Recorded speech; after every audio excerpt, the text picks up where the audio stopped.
sini, ya. Lalu itu beliau mengatakan man ba'a jilda udhiyatihi fala udhiyata lahu. Yaitu barang siapa yang menjual ya kulit hasil kurban. Ini kulit ini ya. Ini kulit. Juga di sini ada bulu-bulunya di sini. Ini kan biasanya dijual.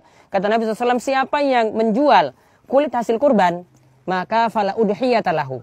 Tidak ada kurban untuknya. Jadi dianggap kurbannya itu tidak ada. Maka ada dua hal penting yang perlu diperhatikan, dan ini yang biasa dilanggar oleh orang yang berkurban atau oleh panitia kurban. Pelanggaran yang pertama, mereka itu dengan sengaja menjual kulit. Padahal yang namanya kurban kita itu bertakarrub, ya, mendekatkan diri kepada Allah Subhanahu wa taala dengan hasil sembelihan kita.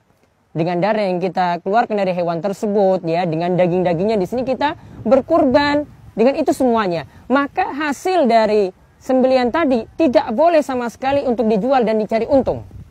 Ya, sebagian orang misalnya hasil kulit ini dijual kemudian dapat uang, jadikan kas masjid, uang kas masjid. Atau kulit ini dijual, ditukar lagi dengan kambing, dibarter dengan satu kambing. Kulitnya misalnya banyak, ditukar lagi untuk satu kambing, ya, kemudian disembelih lagi mungkin untuk makan-makan panitia. Itu pun juga tidak dibolehkan. Ya, yang ada kulit seperti ini, ya, para pemirsa sekalian perlu pahami, itu diberikan kepada orang yang butuh begitu saja sebagai sedekah atau sebagai hadiah. Ya, tidak boleh sebagai upah juga bagi tukang jagal. Maka pelanggaran yang kedua yang dilanggar biasanya hasil dari sembelihan, daging-dagingnya yang ada di sini, ya, daging-dagingnya yang ada itu juga biasanya dijadikan hak khusus bagi tukang jagal. Ini juga tidak dibolehkan. Jadi mereka cuma mendapatkan upah saja, sebagaimana yang dikatakan oleh Ali bin Abi Thalib, upah dari uang saku sohibul kurban. Tidak boleh diambil dari daging kurban, mereka diistimewakan dengan diberikan misalnya secara khusus kepalanya, secara khusus, ya, bagian kakinya atau bagian-bagian tertentu yang ini dianggap sebagai upah. Jadi caranya yang boleh di situ adalah biar tidak melanggar ketentuan yang kedua ini, yaitu sohibul kurban memberikan uang dari sakunya sendiri diberikan kepada tukang jagal. Misalnya dia untuk kambing untuk menyembelih, ya, itu nanti kena biaya 50.000, maka diberikan kepada dia 50.000. Kalau memang dia itu miskin, dia diberikan jatah sebagaimana orang-orang miskin yang lainnya, tidak masalah. Jangan dia itu diistimewakan. Jadi intinya di sini dua pelanggaran yang perlu diingat para pendengar sekalian. Yang pertama, tidak boleh menjual hasil kurban, terutama adalah kulitnya.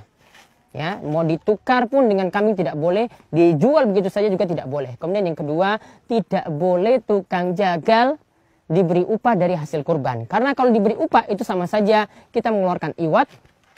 Ya, hasil kurbannya tadi itu kita jual, kemudian uangnya kita beri kepada dia.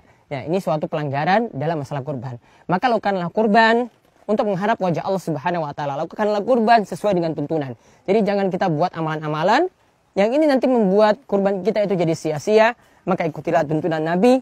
Janganlah kita itu langgar apa yang telah beliau tentukan. Dan ingatlah kata Nabi SAW, man amila amalan laisa alaihi amruna fawaraddun. Siapa yang melakukan suatu amalan yang tidak ada tuntunan dari kami, maka amalan tersebut itu tertolak. Maka ini yang harus kita perhatikan dalam masalah pemanfaatan hewan kurban, dari kulit, dari dagingnya macam-macam, ya. Intinya kita murni melakukannya karena ibadah. Jadi itulah tuntunan yang mesti kita ikuti. Ya, demikian, wabillahi taufiq wal hidayah. Wassalamualaikum warahmatullahi wabarakatuh.